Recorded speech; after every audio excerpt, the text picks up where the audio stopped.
Cena, your best friend who loves horror. Welcome back to my horror library. I am a spooky girl who loves spooky things. Therefore, I have to talk to you guys about Amazon Prime's brand new horror anthology series, Them Covenant. But before I dive into that, I just want to say, this is my opinion. I did not get paid for this. I just want to share with you guys my opinion because sharing is caring, and I care. Okay. Them Covenant follows a black family in the 1950s America who moves from North Carolina to California during the Second Great Migration. As the families battle the threats from their neighbors and the supernatural, they must also fight for their survival.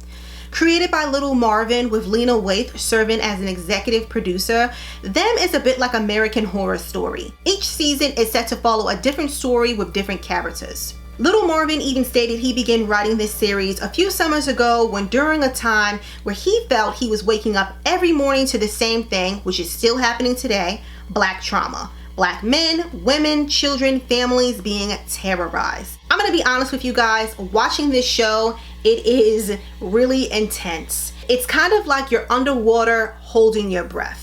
But it's weird because it's just like I felt my heart speeding up with so many scenes. I felt the tension in my shoulders, but for some reason I couldn't stop. I had to completely binge the whole thing because I needed to know what was going to happen. If you're a horror lover, I think that you will have an appreciation for the pacing of this series.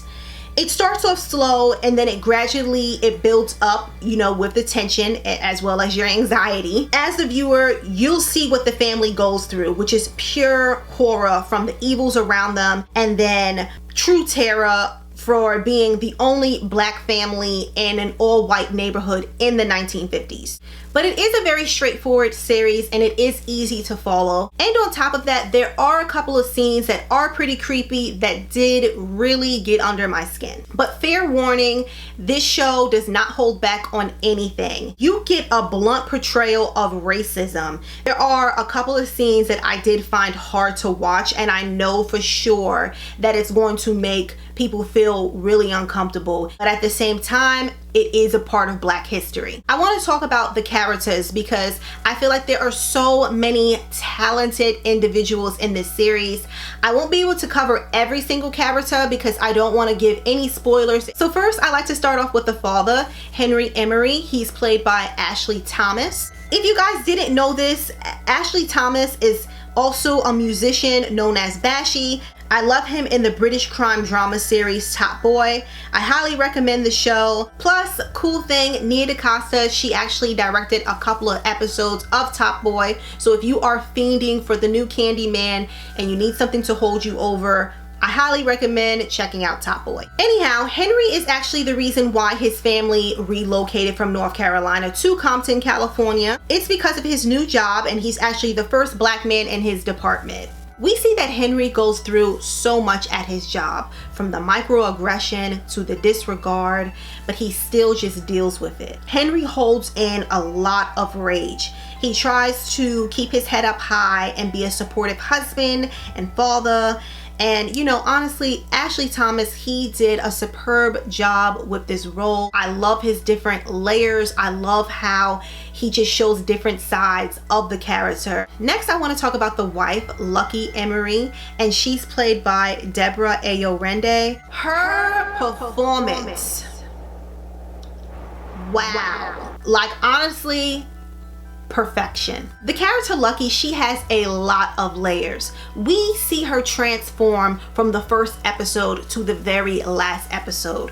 All that she went through, as a mother, as a wife, as a woman, it's truly horrific. I will not spoil it for anyone, but just know that her performance, again, it's perfection. Next, I want to talk about the two daughters. First is their teenage daughter named Ruby, who's played by Shahadi Wright, and then their youngest daughter, Grace, played by Melody Hurd. Both of these young ladies, they did such an awesome job.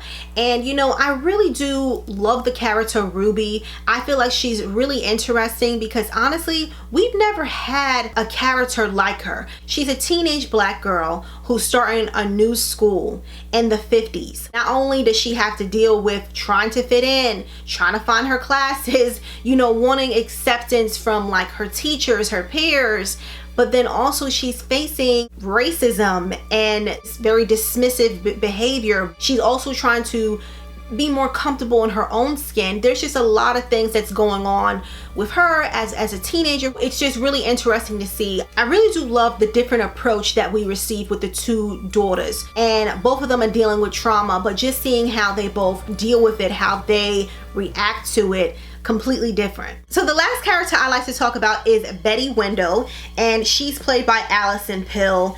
Allison Pill is super talented. I say this because I absolutely love her so much in the comedy horror Cooties from 2014, but just being honest with you, I hated her in this series, like a lot. I feel like her character is a hypocritical, garbage human being who's just running around wearing red lipstick and heels. Moving on, I want to talk about the cinematography because I love it. I appreciate the way this series showcased a variety of camera tricks. I remember watching the first episode and being completely hooked because there were so many shots that are so creative. My favorite, it is in the first episode, and it's with the split focus. As a viewer, you didn't really know what to expect with this series, but you feel enticed. You feel excited about it. You see the love between the two characters. There's also a lot of symmetry throughout this series. And I feel like this isn't anything new when it comes to like the horror genre, because I know even with The Shining, like there's a whole bunch of symmetry and like patterns throughout that whole entire movie. But with this one, it's just like, I love the fact that they took advantage of that. And if you guys didn't know, usually when they showcase symmetry and patterns and like horror movies, that represents like isolation. And the family, everything that they were going through, they truly did feel isolated. I also love the way the series plays around with colors, and particularly with the red light. It kind of gave me Giallo vibes, and that's something that I was just completely living for. The series overall, it just felt so authentic. I mean, I wasn't around in the 50s, but it felt like the 50s, like from the set design to the costume to the wallpaper, the pastel colors. They did a phenomenal job with the series look. So that's my thoughts on Them Covenant. I just wanted to come on here and quickly share my thoughts with you guys. I'm interested in knowing, like, what are your thoughts on this series? Tell me everything. Leave some comments below. And if you guys haven't checked out the series yet and you're interested, it is available on Amazon Prime. There are 10 episodes. As always, thank you guys so much for watching, and I will see you next time. Her performance. Wow.